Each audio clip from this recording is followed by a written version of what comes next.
secara YDNA adalah J1L859. Bandingkan dengan Baalwi yang Arab saja bukan. Keenam, terlibat dalam berbagai kegiatan radikalisme, bahkan berideologi yang melawan Pancasila dan mengancam keutuhan NKRI. Contohnya, organisasi terlarang FPI atau Front Pembela Islam, yang kini diganti dengan Front Persaudaraan Islam, dan mendukung ISIS, teroris proksi Zionis yang meluluh lantakan Irak dan Syria. Ketujuh, terlibat dalam peristiwa G30 SPKI, di mana tokoh-tokohnya menjadi dedengkot PKI, yaitu Aidit dan dua bersaudara Barakbah. Dan ini bisa dimaklumi karena Yaman Selatan adalah poros negara komunis dunia pada zaman itu, bahkan satu-satunya di Jazirah Arab. Dan oknum Baalwi banyak menjadi tokoh-tokoh sentralnya. Kedelapan, berani membelokkan simbol-simbol NKRI sebagai andil mereka dari bendera merah putih, lambang Garuda Pancasila, dan Hari Kemerdekaan. Termasuk ormas Islam terbesar, NU dan Muhammadiyah pun diklaim atas andilnya. Padahal ketika NU berdiri, mereka justru mendirikan organisasi rasis yaitu Robitoh Alawiyah pada tahun 1928, atau 2 bulan sejak Sumpah Pemuda, di mana mereka tidak mendukung Sumpah Pemuda pada saat itu. Sebagai imigran, mereka telah begitu kelewat batas, memanfaatkan kebajikan warga Nusantara dengan segala keramah tamahannya. Air susu dibalas air tuba. Namun camkanlah, bangsa yang ramah dan sopan santun ini sebenarnya tidaklah sebodoh yang dikira. Keramahan yang bila disakiti sebenarnya memendam bara, laksana api dalam sekam. Ingatlah bahwa bangsa yang ramah ini harus dibuatkan momentum lebaran untuk bermaafan tiap tahun. Dan ingatlah bahwa banyak tarian di negeri ini yang memakai atribut topeng.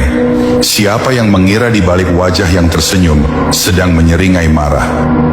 Sahabat Puja Sumatera, pengungsi Rohingya sebenarnya mirip-mirip dengan Baalwi yang bukan asli Arab. Mereka secara ras dan genetik bukan bangsa Myanmar yang Indochina. Mereka adalah orang Bangladesh, negeri sebelah baratnya, yang entah sejak kapan tinggal di Arakan Myanmar. Ada 2 versi. Mereka hijrah ke Myanmar sejak abad ke-7 di era kerajaan prakolonial, dan mereka hijrah ke Myanmar sejak abad 15 dalam beberapa gelombang atas inisiasi Inggris ketika menjajah Bangladesh dan Myanmar. Sebagai penjajah, mereka tidak ingin jajahannya kuat, pasti dilakukan belah bambu dan adu domba, dan efeknya tetap terasa walau penjajahnya sudah pergi, persis seperti di Indonesia. Dari bahasa, mereka berdialek Chittagonian, bahasa yang digunakan menyeluruh di tenggara Bangladesh. Artinya secara tutur, terbukti mereka orang Bangladesh yang hijrah ke Myanmar. Apabila di Palestina ada kelompok radikal perlawanan Hamas, maka di Rohingya ada ARSA, Arakan Rohingya Salvation Army. Pembedanya, warga Palestina tetap tabah dan bertahan di negerinya karena merasa tanah airnya. Tetapi Rohingya masif migrasi ke luar negeri, dan pada akhirnya di berbagai negara meminta fasilitas lebih. Selain soal makanan dan rumah, juga kepemilikan tanah. Inilah konflik yang sedang terjadi. Imigran yang ditolong tapi malah menodong. Pada akhirnya, negara yang seetnis Bangladesh saja telah menghalau mereka. Sebaliknya, justru negara-negara Melayu lebih peduli karena solidaritas sebagai sesama Muslim. Sedangkan Australia sebagai negara persemakmuran Inggris telah tegas menolak pengungsi Rohingya.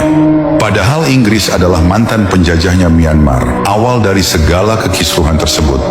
Lucunya, atas dasar kemanusiaan, PBB melalui UNHCR seakan getol propaganda memaksa negara-negara Asia Tenggara menerimanya.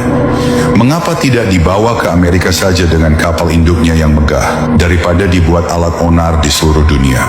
Terdapat 4 kelompok besar Muslim Myanmar, yaitu kelompok Islam keturunan Birma, kelompok Islam keturunan India atau Tamil dan Bengal, kelompok Islam keturunan Rohingya atau Arakan, dan kelompok Islam keturunan Cina, seperti dikutip dari buku Sejarah Sosial Muslim Minoritas di Kawasan Asia karya Asep Ahmad Hidayat.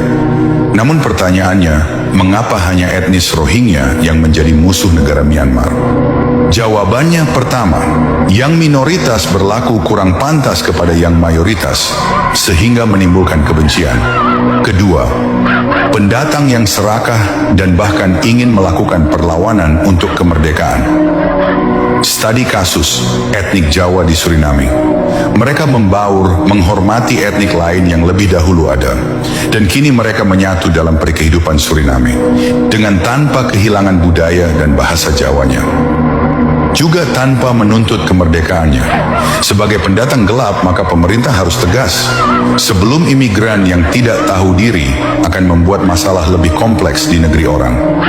Akhir dari video, kita tidak akan pernah kehilangan keberpihakan akan kemanusiaan, walau tanpa alasan seagama. Namun harus diingat bahwa menghindari keburukan